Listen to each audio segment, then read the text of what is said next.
Gamer TV here, and we're back for part 2 of our Tomb Raider 2013 reboot. And yes, so we just finished talking about the story aspect and what we thought about the story. And yeah, now we're going to move into gameplay and mechanics of it all. So I guess I'll start there. And this is where I thought the game did great. Story was good. It was decent.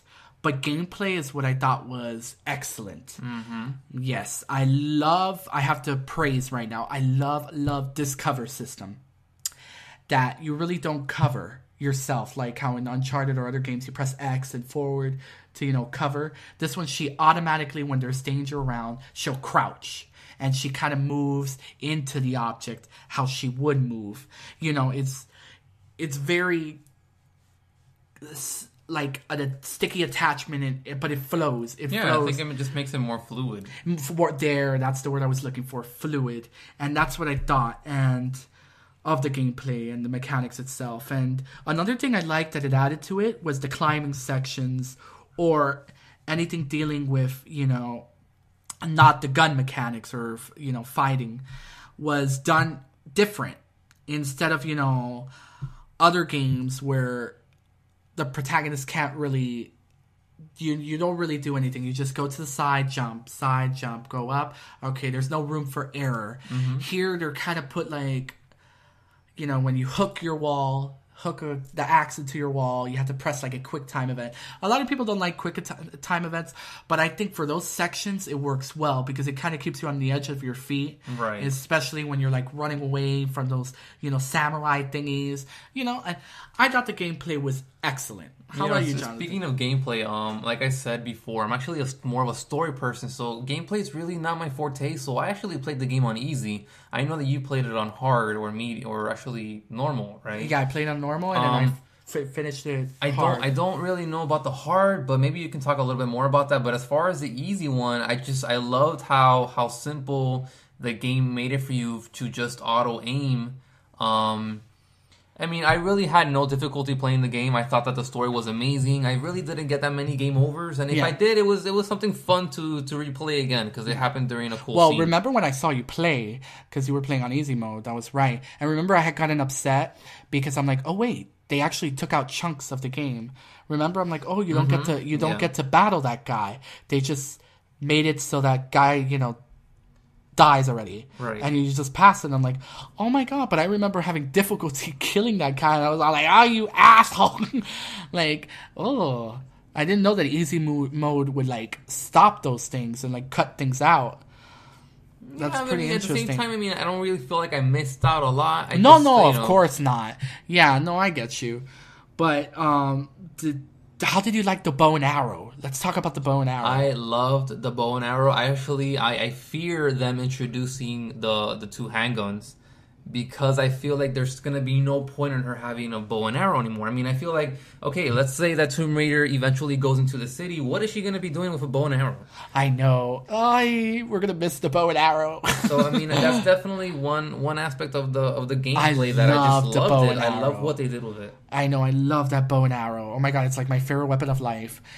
Oh my god, especially when later on you get to set it on fire, the arrow, and like that was cause a defining moment for gameplay. Oh my god, I loved it. But yeah, the gameplay was awesome.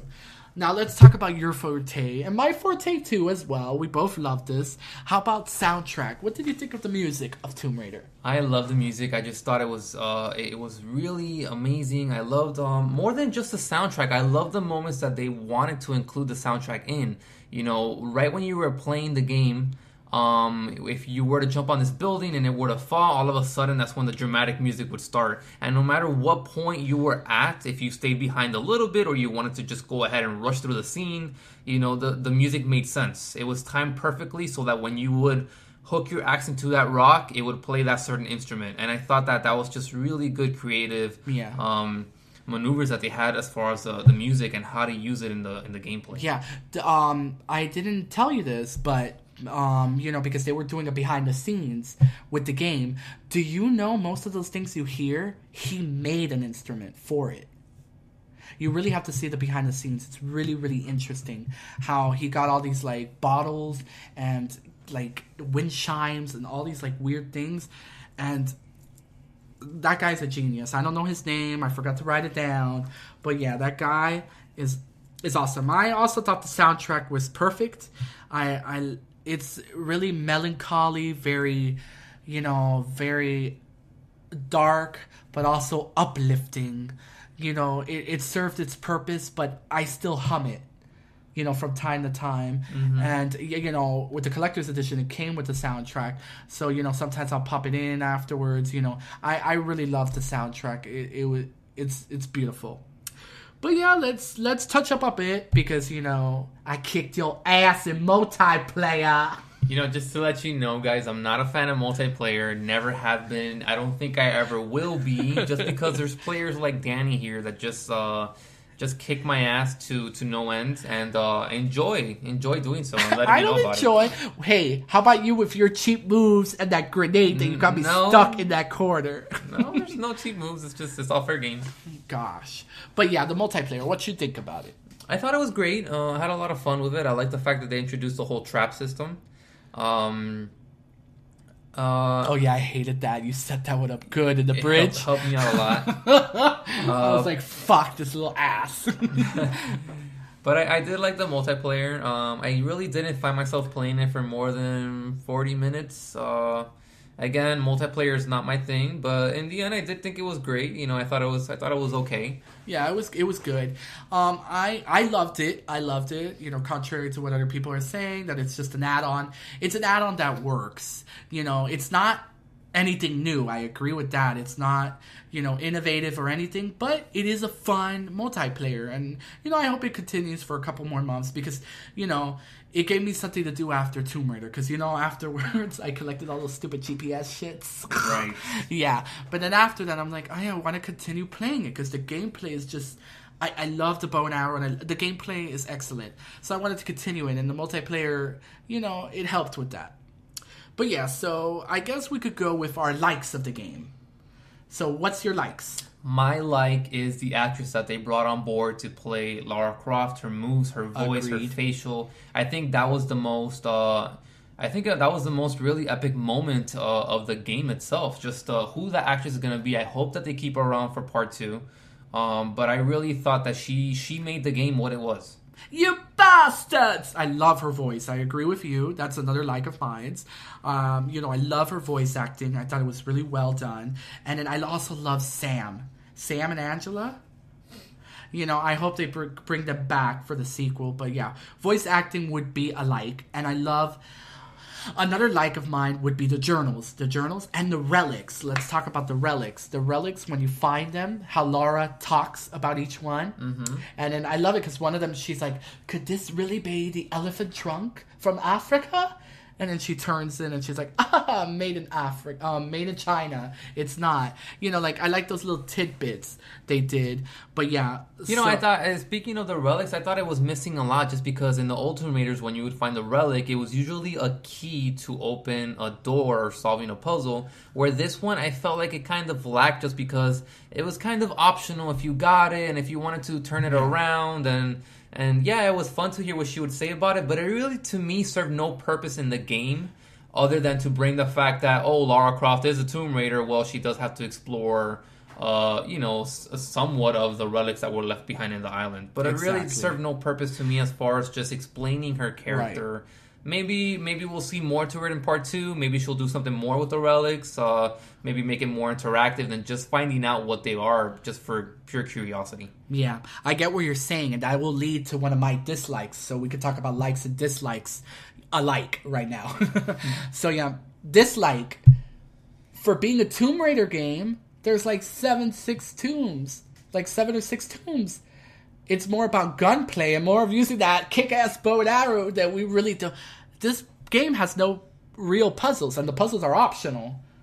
I kind of like that. It is called Tomb Raider. I felt like they should have incorporated more tombs into the game. But I felt like they did sufficient enough. I felt like the tombs should be optional because this is explaining how this character was pretty much born. Could they have had a part where she explored a tomb, maybe got lost in it for more than just 20 minutes? Maybe it was she got lost in it for 3 hours, and that was the level that she found herself in. Yeah, I believe that they could have incorporated that into part of the story, but they kind of did do that with the temples. And yes, they weren't tombs themselves, but at the same time, they were, you know? Yeah. I felt like they did a good job with that, you know? Yeah, so, but no, that would be one of my dislikes. I found, another dislike would be, I found it, even though entertaining, I found it a bit short. How about you, people? I actually did not find the game short. I found it good and sweet. I found it really good. Yeah. What would be your overall rating with all your likes and dislikes? You know, I would give it a 10, but there was something just a little bit off about the story, which I said again was just the fact that there was very little character development. And I was really, I mean, the one thing I can really use this as a good example is with the character of Roth. This is some guy that's obviously really important to Lara. I'm pretty sure that we're going to find out a lot more about his character in the upcoming games. But just as far as now, when he was alive and living, I felt like they could have introduced him more, maybe given a little bit more behind the scenes to who he really was. And they just didn't do that. So I was disappointed a little bit by just the lack of character development. So I'm going to have to give it a 9. Yeah, I'm going to give it a solid 8. I felt like it was good. The gameplay was excellent. But, there were a lot of dislikes of, few tombs and stuff like that. But it's still up there. It's still up there by top 5 games so far for the year. It was very entertaining. And you know what? Like you said, it's a good start. It's a good start. It's an Uncharted 1. It's a good start. I know that all our things will be addressed in the sequel. Well, I hope so. It will be. They will learn from this how Arkham Asylum grew into Arkham City and how we got Uncharted 1 to Uncharted 2 and all of this. I think that Tomb Raider 2 is going to blow us away. And that's a good segue right now to our what we want in the next installment. I want more Lara Croft, obviously. But I mean, aside from that, I really just hope that they bring more characters, maybe find a little reasoning for why Lara became the tough person she is today, or maybe go complete the opposite way. Maybe that's not where Square Enix is gonna take her. Maybe she's gonna be a different kind of character, or Crystal Dynamics. Exactly. But maybe they're just gonna change her altogether. I hope that they just bring more characters into it, and I hope that those characters, more than just the events that are about to happen in the future games, it's more the characters and their interactions that shape who she becomes. Exactly. No, I totally agree with you with that. I actually don't want an island for the next game. That's like my number one thing. I don't want to be confined to one island. I want her to go country hopping. I want it to be that Uncharted 2-esque. I want her to visit the world. I also want other characters. And most people want her to be this kick-ass woman alone. I actually want a love interest. I want somebody to be with her, and I want somebody to root for as well. And, I want her to explore more of Sam and Angela, maybe. We could come into that conclusion that we want more characters, more explosions, more country, more tombs. We definitely need more tombs. But yeah, do you have anything to add? That's really much all it. That's all I pretty much gotta say on the game. I thought the game was amazing. It's my top 1 on my list so far. I still gotta play BioShock 3. But Infinite. BioShock Infinite 3. But it's Infinite definitely 3. I don't know what it is. It's not a sequel. I haven't played it. You're so cute. But definitely on the top of my list. Yeah. Yeah, it's so far it's like 3rd or 4th in my list. So far BioShock is beating it, and so is DMC Devil May Cry. But it was a solid game, and guess what? It was also one of the games I went back to and kept replaying for the relics because, I'm a collectionist whore. And, I went back for the multiplayer. It was a great game. Solid game. So anyways, guys, this is our review. And Jonathan, do you want to plug anything? It's pretty much it. I think that's all the time we got now. Yup. So Gamer TV out. Till next time.